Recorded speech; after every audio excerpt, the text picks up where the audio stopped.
ये ले इसका भी जो ले लो।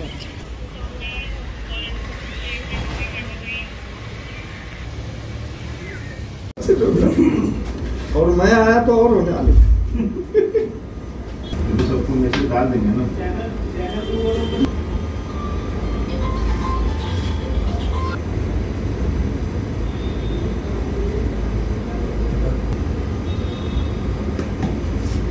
हमारे हो गया।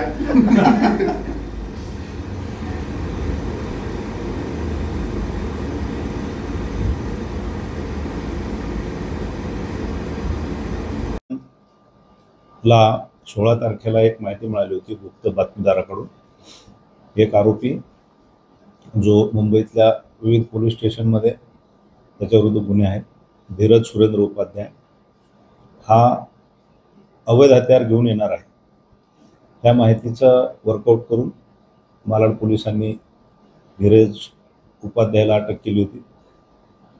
त्याच्याकडे तपासामध्ये एक हत्यार देशी कट्टा मिळून आला होता एका राऊंडसह।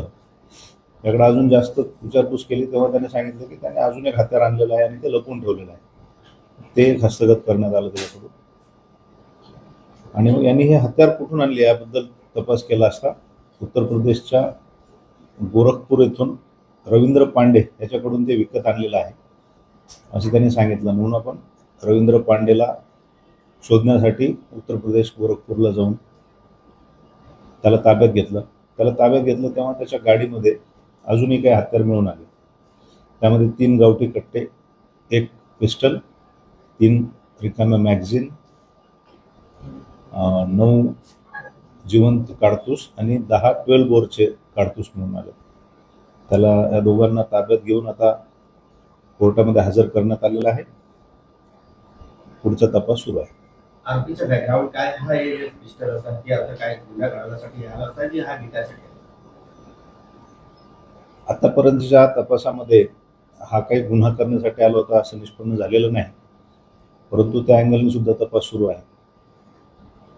विक्री करणारा जो रवींद्र पांडे आहे तो बेसिकली सप्लायर दिसत आहे प्राथमिकदृष्ट्या, पण कोणाला टार्गेट करण्यासाठी आले होते असं काही वाटत नाही। आरोपीचं बॅकग्राऊंड काय केस आहे काय आपल्यामध्ये? धीरज सुरेंद्रच्या विरुद्ध 5 गुन्हे दाखल आहेत मुंबईमध्ये वेगवेगळ्या पोलीस स्टेशनमध्ये।